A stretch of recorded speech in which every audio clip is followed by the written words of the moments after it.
Okay, Kolayim Yahweh, Ba'ashem Yahweh Shah, Ba'ashem Rakar Kwadash. My name is Lamadia. I want to give double honors to the elders, apostles of Great Millstone. Shalom to the hopeful elect that is watching. And the premise of this topic is going to be on the hell doctrine.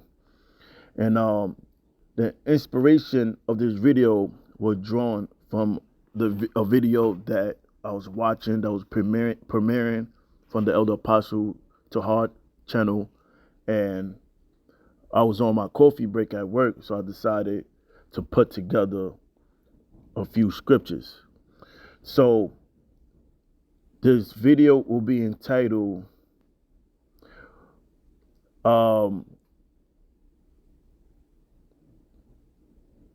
What It Reads is Not What It Means. I say it again. What it reads is not what it means. And I'm referencing toward the word hell, because the word hell appears a few times in the scriptures, in the Old Testament and the New Testament. And a lot of people still have this misconception of what it means. Even though we broke it down plenty of times, we went over it. Went over it. And a lot of people still can't get it. So now I typed in the word hell, and it reads this. But this is not what it means when you read in the scriptures. So this is the definition of hell. It says a place regarded in various religions as a spiritual realm of evil and suffering, often traditional, depicted as a place of perpetual fire beneath the earth, where the wicked are punished after death. So, and this is the definition they see in their mind when they read the word hell, and it's incorrect, because now the word hell is not referencing to a place of perpetual fire beneath the earth, or a place you go to in your afterlife for punishment. It has nothing to do with that, because that's all fairy tale. Now, when you read in the scriptures when you see the word hell written in English, when you read in the scripture, the word hell goes back to two words. Now, in Greek, you're going to see the word Hades. And in the Hebrew, the word there, Sha'al.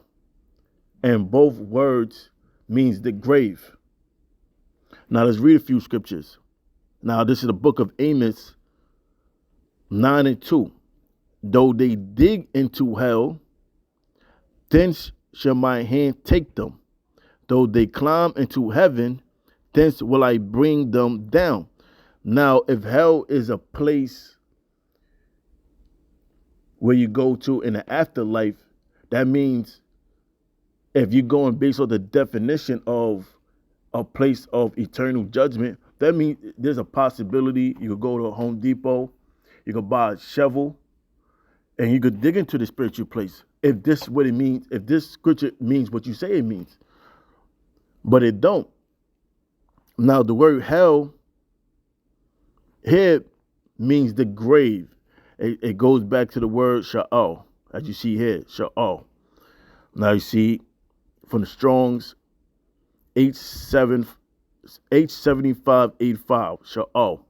Sha'al, the underworld, grave, hell, the pit. But that's what it means right here, the grave or the pit.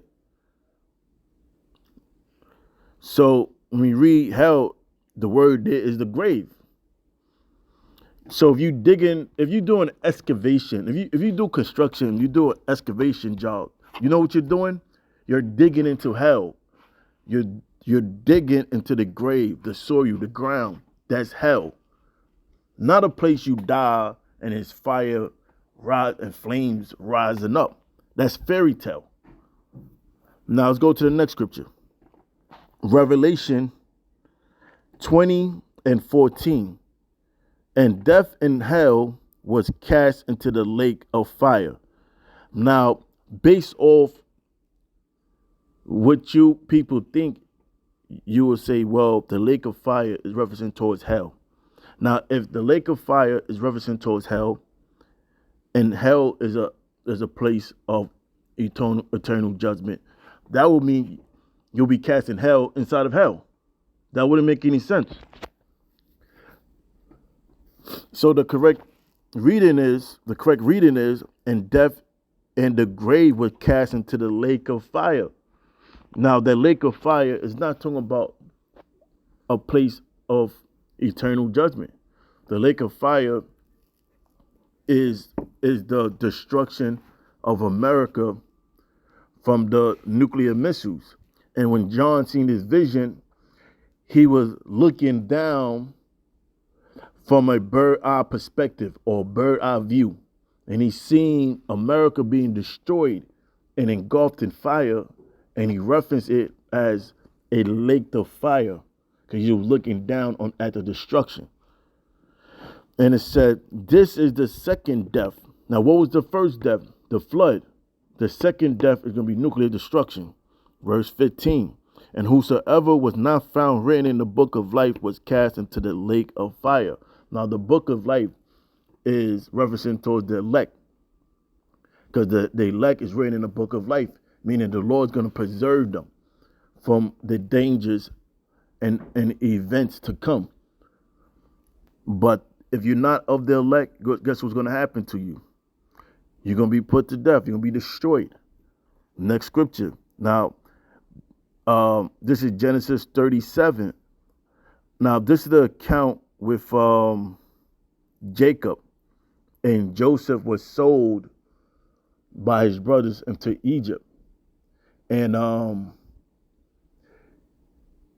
Jacob was not aware what happened to Joseph. So Joseph was assumed dead. Now, let's read a little bit about the account. So Genesis 37 and 31. And he took Joseph's coat and killed a kid of the goats. A kid is represented towards a young goat. And dipped the coat in. That's my alarm clock for my coffee break, but fuck it. We're going to continue on. I'm about to go back to work a little bit late. Now it says, and they took Joseph's coat and killed a kid of the goats and dipped the coat in the blood. And they sent the coat of many colors, and they brought it to their father and said, the father represented Jacob, this have we found. Know now whether it be thy son's coat or no. And he knew it and said, it is my son's coat. Referencing told Joseph, and evil beasts have devoured him.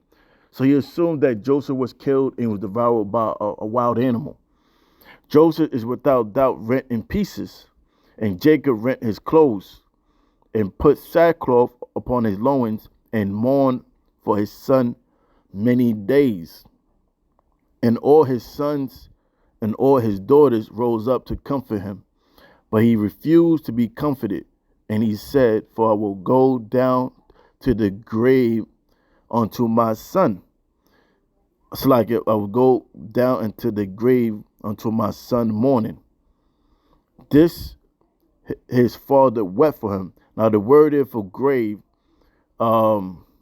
is the word here, sha'al, in the Hebrew. So it shared the same Hebrew word. The same word that they put the word, the same Hebrew word that they put the word hell for goes back to the Hebrew word sha'al. Sha'al. So in this scripture, they could have put the word hell, but they put the word grave because that's what it's talking about. It's the same thing. It means the grave.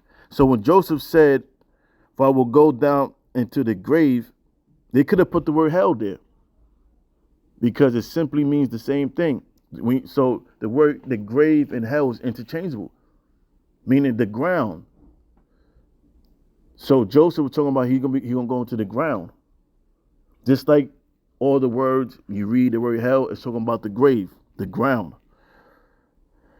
Now, Psalms, it's the last scripture, and I'm going to have to close. Psalms 30, verse 2 and 3. O Lord, my power, I cried unto thee, and thou hast healed me. O Lord, thou hast brought up my soul from the grave. The same thing. The word there in the Hebrew is the word sha'al, which sometimes they put the word grave, sometimes they place the word hell there, but it simply means the grave. Thou hast kept me alive, that thou shalt not go down to the pit, going to the grave. What is a pit? A pit is a large opening in the ground. So that's what a pit is, a large opening to the ground.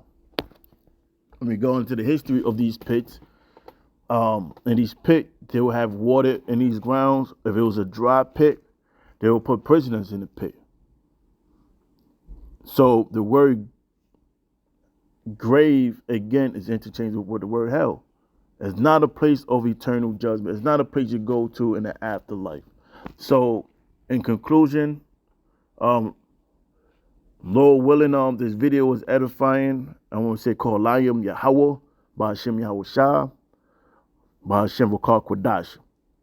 Until next time, Shalom.